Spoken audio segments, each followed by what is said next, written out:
and one thing led to another. Okay. And what so I'm we have a doing. number of projects going, and we said, you know what, we need to interview you. Okay, good. Hi, ladies and gentlemen. This is Court Britnowski, publisher of Yankee Tea News. And once again, with the co-sponsorship of the Grand Stanford Tea Party Patriots, we're doing our special interview session. And this is with Shiela Matthews, right here. Now, Sheila, I had met at the Trevor Loudon talk a month or so ago, and she told me about her extensive work with what she calls Able Child. So this is the issue of the public school system's outrageous forcing of mind-altering drugs on children. And it's something that, of course, should not be done. But she has fought long and hard on this. It's 20 years, something like Yes. that? Yeah, that's unbelievable. So in any event, we've gotten involved in other projects, so one thing is leading to another. And so this is the moment we said, Sheila, we definitely have to get your life story. So here you go.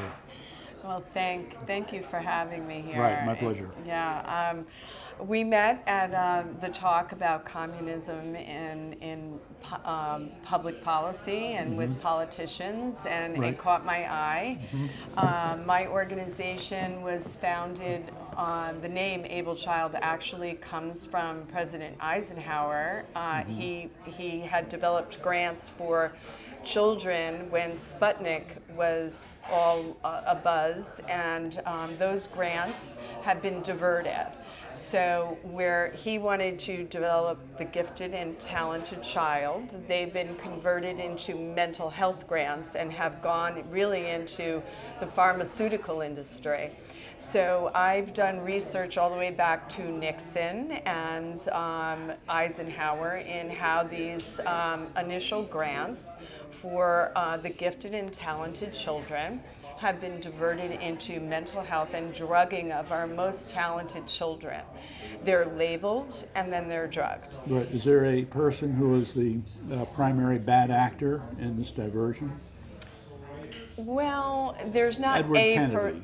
Well, I was up against actually Ted Kennedy Okay. on the No Child Left Behind Act, and we had a tagline. We would say "Educate, not medicate," and I think I was featured in the Boston Globe up against Ted Kennedy. He was a big pusher of psychiatric drugs and mental health, so we often clashed heads. The irony is overwhelming. Yeah. Brain cancer. Yeah, and you know his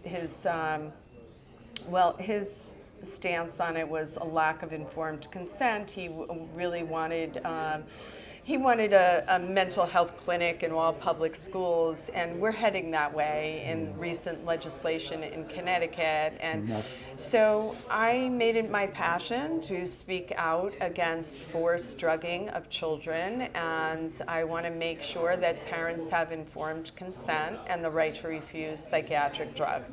So that's how I started. And I have two boys, and my son was 7 at the time when the school was trying to force me to drug him. And I have to say, this last weekend, my son just got married. Yay! And yeah, All right. one down, one to All go. Well, So- I always like to sing mother-in-law, mother-in-law. Right. Anyway. Well, now I'm a mother-in-law, so well, you that's know, your roles change. Yes, they do. And so, you know, my passion is informing parents, getting them equipped to raise their children in an environment that is overrun by big business, big pharma, and big behavioral health. So I'm trying to continue my work throughout the years that I have to come.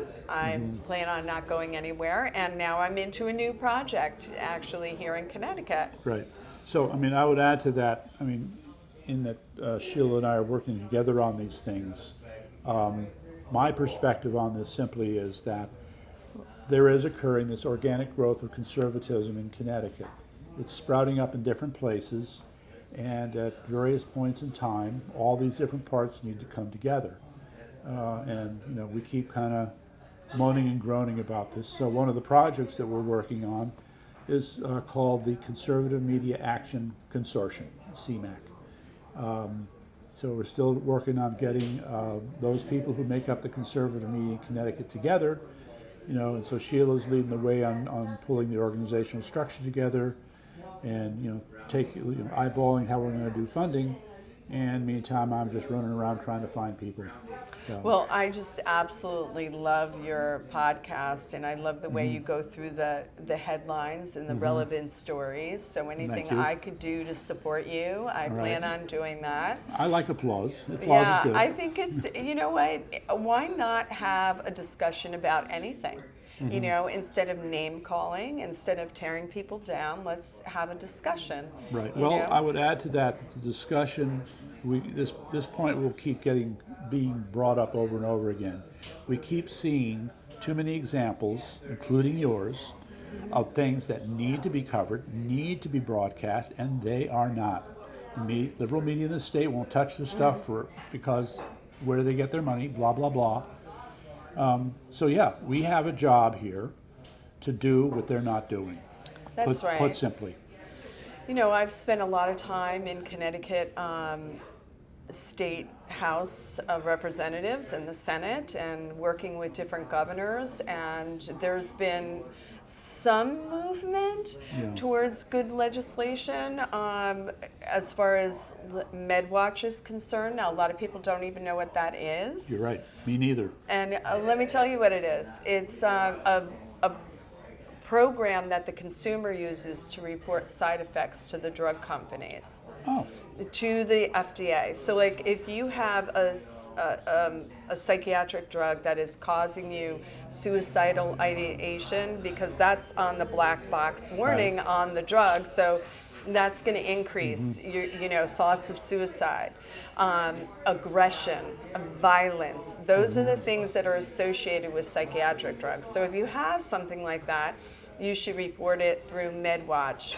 And so my organization was critical on getting the 1-800 number on the prescription drug canister. And so that was a good thing that the legislators did. And so that's the kind of push that I'm into, is making sure the consumer knows how to report side effects, because what the FDA does with that, what they should do with that, we have some corruption down there, just like with everything. Oh, geez. Well, you know, I have to say, when the people aren't involved, corruption is like the seed that's planted in the garden. That's what grows.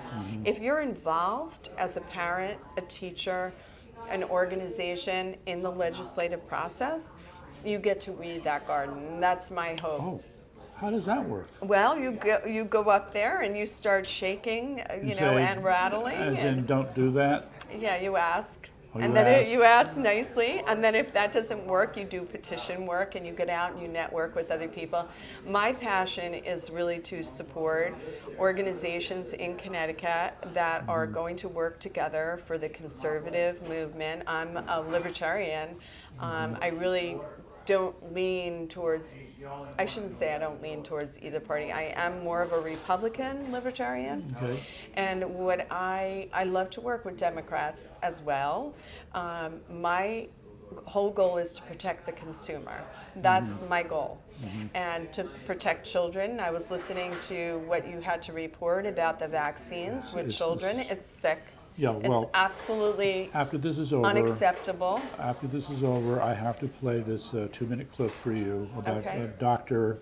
Claire Craig, Claire Craig, who looked at the quote data that was being used to approve these mRNA vaccines. Appalling, does not even begin to describe it. Cover up. I mean, anyway, we'll get into it later.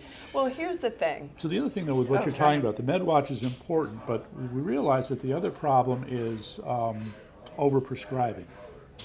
Yeah, and off-label prescribing. Yeah. Okay, so you have yes. you have children on these meds, these psychiatric drugs that are not approved for children.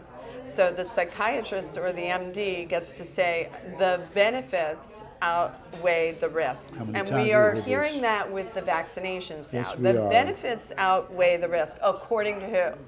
According to who, and that should never overwhelm informed consent. Absolutely never. We don't experiment on children. We don't experiment drugs on human beings without their consent. That's something we don't do in society. So that's my goal, is to kind of network with other like-minded people. So that's why I'm taking on the project. So if you just talk about informed consent, it's fair to say that an astonishing number of parents in this state have no idea. They have no idea, and because they're a part of informed consent is the information you receive. Yes. So if you're not being told that, let's say, for example, ADHD, attention deficit disorder, there's no scientific proof that even exists. Like a group of psychiatrists got together and voted it in. There's no blood tests. You talk about DSM-4? Well, the entire manual is subjective, and that's how they diagnose you.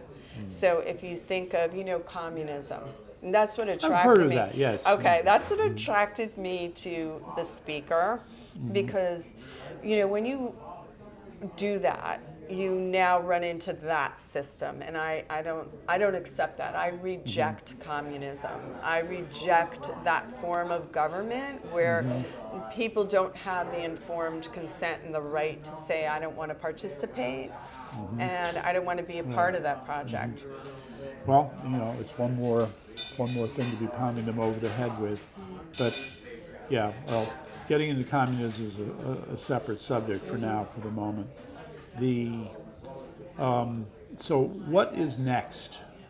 What is going to be next over the next year for Able Child? Well, Able Child will continue to reach out to parents. We have our website, ablechild.org, and we're going to continue to do that. I'm going to work a little bit with Able Child to work stronger on the MedWatch aspect of it, by state. And then I'm going to try to put my efforts into supporting writers and doing something a little bit separate from Able Child. So Able Child's work will continue to inform parents and work on legislation and focus on really the MedWatch. That's what I'm really going to focus on. I guess to my way of thinking, that would be an important first step. However, even if in terms of what we've seen with the VAERS database for vaccines, even if the side effects in a particular drug just blew up through MedWatch, I don't get the impression that the FDA would act in a responsible way. You know what? I feel that. But I feel as though once the people learn about the system itself, because it is self-reporting, and only 1% of the population even knows about it. All right, here we go again. Right, but this is the consumer's tool. Like when I think of the drug companies and I think of MedWatch is like kryptonite. Like with Superman, so we need to get the system up and running and knowledge about it. Once we get that knowledge base, then we turn to the FDA. And trust me, when you have parents reporting side effects and understanding how that is, I think you get more accountability from the FDA. I had an opportunity to testify before the FDA and the advisory panel. They do have a revolving door to the drug companies, which is really challenging. But, I saw parents holding really posters of their children who have died from psychiatric drugs. And something turned in that hearing where we were able to get a black box suicide warning on the antidepressants and SSR drugs. And that was like that panel was, I would say, I can't say it was fully corrupt, I don't have that evidence. Well, it sounds like they weren't sufficiently corrupt to ignore your message. Well, I think that, like if you look at what's happening with the guns, okay? And you see like the Sandy Hook parents, right? They're getting all this media and they are able now they're trying to bankrupt the gun companies, right? What people don't understand is that these children in these school shootings were on these drugs, right? So the louder these Sandy Hook parents have gotten, the more gun control they're getting. And it's my hope that some of the psychiatric victims can, and some of the evidence we have with the school shootings, that we can start raising the volume up on that and compete with the Sandy Hook parents who want our guns. So what do you see as raising the volume? More newspaper articles? I think more internet coverage? I would say more yes. social media? I would say that we need another voice in Connecticut, and I think that it's, to me, I really am so impressed with the Connecticut Sentinel that what I've decided to do is put my support behind it. I love her energy. I love the topics. Amazing the work she does. And she's bringing on new writers, and I think that there's going to be a lot more to be seen about the Connecticut Sentinel. And I do believe that it's going to help when you have if you have 90% of the media only talking about one story and 10% focused on the other, I think we need to grow that 10%. Well, the reason why I like the Connecticut Sentinel is that I truly believe that in a lot of ways the state of Connecticut is a failed state. It's a failed state. You have a one-party system, the governor, the House, and the Senate. Sure. Don't forget the judiciary. That is so true. Yes. So when the United States goes in, and I don't advocate taking over other countries. I believe that that's not a good thing. I'm very disappointed in you. But when they do that, I always remember them dropping pamphlets, right? Yeah. Okay, so that's what I kind of look at what the Connecticut Sentinel is about. Eventually. And so I feel like this is really essential right now to get in people's hands because we're in a failed state. So here's the other part. Trevor Loudon has written a number of books, and one of which did this sort of, I don't know, I guess we'll call it an overview of communism. But he, for example, would talk about how the Communist Party rose in Chicago, right? And as you're going along, what you see is that all these individuals who became true believers in communism just basically said, I'm going to do a paper, I'm going to do a flyer, I'm going to do a booklet. And so they just, example after example after example of these things that are just spread around in places like this, grocery stores, anything where we're confronted with the same challenge here, right? But this is what they did, okay? They would have these little one-off publications, and they would go around and just spread it around. And that's how they built, Chicago into the leading city for communism. Well, here's the thing. 1 minute. If they can do it, we can do it. And I just think that I'm tired of people just giving up, and fleeing, the state. I think it's important to have courage to stay, and fight. And I'm a fighter. And I believe in the freedom of speech. And I believe that if the Communist Party wants to compete here in Connecticut, we need to compete with them. Right. And I feel like the beginning part is to put yourself out there and say, I don't want to buy communism. I don't want it taught in my schools. I don't want health clinics in my schools. I don't want that to be a focus point. I want to get back to President Eisenhower's gifted child, the able child. And I want to get that message out any way I can. So that's how I want to compete. So you're an Eisenhower girl? I am. I like Eisenhower. I do, I do.